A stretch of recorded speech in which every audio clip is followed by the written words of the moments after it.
फलटणमधली आणखी एक ही घटना समोर आली आहे, त्याचा देखील तपास पोलीस करतीलच। आता आणि पुढची एक महत्त्वाची बातमी बघूया, ती म्हणजे भाजपचे माजी खासदार रणजित निंबाळकरांवरती आणखी एक आरोप करण्यात आलाय। तो म्हणजे आगवणे कुटुंबियांचा छळ केल्याचा आरोप निंबाळकरांवरती करण्यात आलाय। या छळाला कंटाळून आगवणे कुटुंबातील मुलीने आत्महत्या करण्याचा प्रयत्न केला होता। आगवणे कुटुंबाला राजकीय सूडभावनेतनं त्रास दिल्याचा आरोप मेहबूब शेख यांनी केलाय। निंबाळकरांनी सूडबुद्धीने केलेल्या कारवाईमुळे दिगंबर आगवणे 3 वर्षांपासून जेलमध्ये असल्याचा आरोप करण्यात आलाय।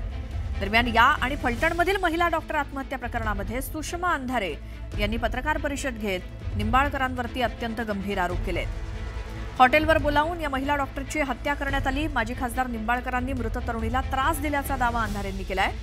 ज्या हॉटेलमध्ये ही घटना घडली ते हॉटेल भोसले नावाच्या व्यक्तीचं असून तो निंबाळकरांचा निकटवर्ती असल्याचा दावा त्यांनी केलाय। तर हातावर लिहिलेल्या सुसाईड नोटवरील हस्ताक्षर आत्महत्या केलेल्या तरुणीचं नाही असं तिच्या बहिणीचा आरोप असल्याचं देखील अंधारे म्हणाल्या।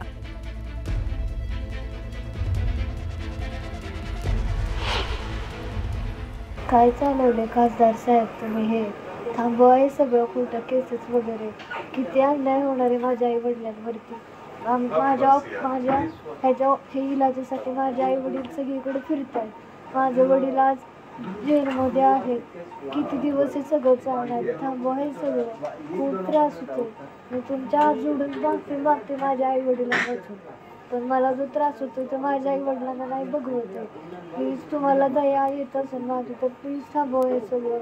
खरंच मला बी खूप त्रास होतो आणि आमच्या आई वडिलांना आमचा त्रास पण नाही बघवत आहे। आमच्यासाठी जी लोक काम करत होती ती पण आज आमच्यापासून खूप लांब आहे।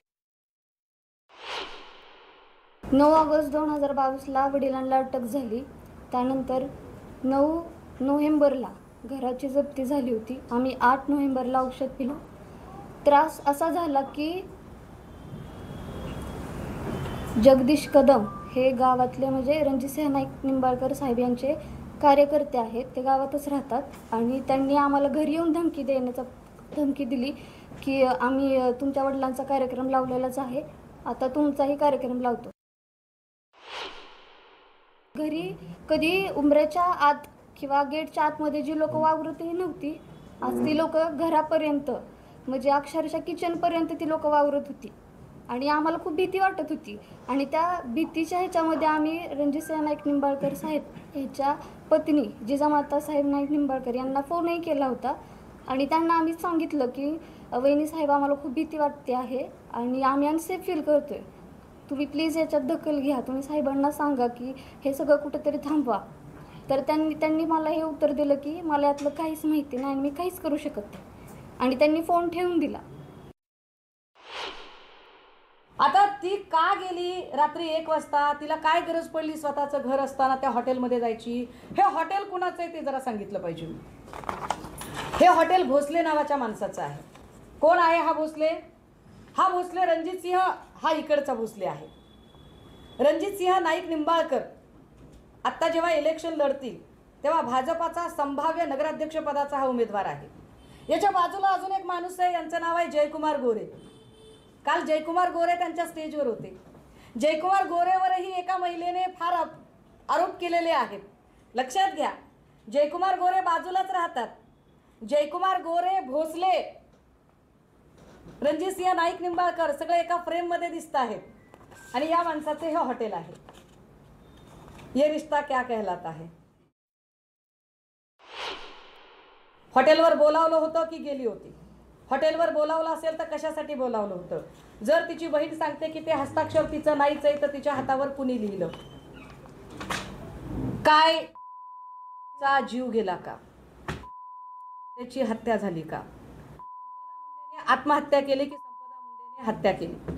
हत्या झाली।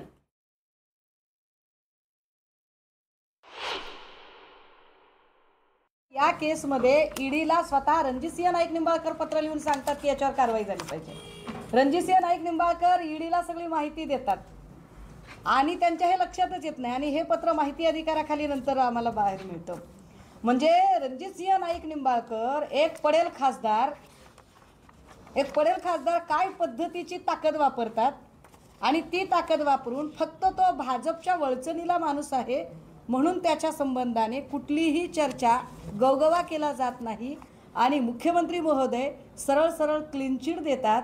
मुख्यमंत्र्यांची कालची क्लीन चिट म्हणजे पोलिसांनी तपास थांबवावा याचे एका अर्थाने अलिखित संकेत आहेत.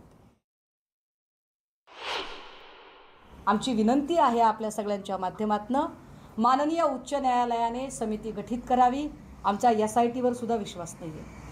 माननीय उच्च न्यायालयाने समिती गठीत करावी आणि या खून प्रकरणाचा, आम्हाला वाटतंय की याच्यात खून झालाय, आम्हाला वाटतंय की बीडच्या एका पोरीची इन्स्टिट्यूशनल हत्या झाली आहे. ही संस्थात्मक हत्या आहे. होय, मी फार मोठा शब्द वापरत आहे. हे जर असंच राहिलं तर एका अर्थाने स्टेट स्पॉन्सर्ड टेररिझम सारखी परिस्थिती निर्माण होईल.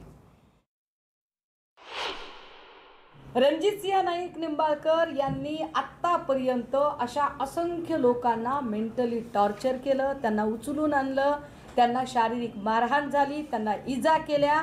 मी पुन्हा हे नमूद करते की ऊसतोड कामगारांच्या जिल्ह्यामध्ये ज्यांनी ऊसतोड कामगारांच्या जीवावर आजवर आपलं राजकारण केलं, भाषणांमधून कोयते घासून ठेवा वगैरे भाषा केल्या, पण त्याच कोयतेकरी लोकांच्या सुरक्षेच्या बद्दल मात्र ते चकार शब्दाने बोलायला तयार नाहीत, कारण त्यांना त्यांच्या राजकीय पोळ्या भाजायच्या आहेत. तर फलटण येथील महिला डॉक्टर आत्महत्या प्रकरणी राज्य महिला आयोगाच्या अध्यक्ष रुपाली चाकण यांनी देखील पत्रकार परिषद घेऊन तपासाबाबतची माहिती दिली.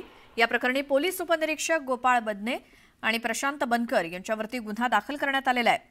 लक्ष्मीपूजनाच्या दिवशी झालेल्या वादानंतर डॉक्टरनं घर सोडलं आणि लॉजवर आत्महत्या केली असे CDR तपासात समोर आलं असल्याचं त्या म्हणाल्या. राज्य महिला आयोग या प्रकरणावरती लक्ष ठेवून असून तपास पारदर्शक होईल असं आश्वासन चाकणकर यांनी दिलंय. CDR काढलेले आहेत. या CDRच्या अनुषंगाने यामध्ये ज्यांची नावं सुसाईड नोटमध्ये दिली ते याच्यामध्ये गोपाळ बदने असेल, प्रशांत बनकर असेल. जानेवारी ते मार्च महिन्यापर्यंत गोपाळ बदने यांच्याबरोबर कम्युनिकेशन आहे. त्याच्यानंतर संबंधितांचं त्यांच्याबरोबर कोणतंही कम्युनिकेशन नाही. त्यानंतर प्रशांत बनकर यांच्याबरोबर कम्युनिकेशन आहे.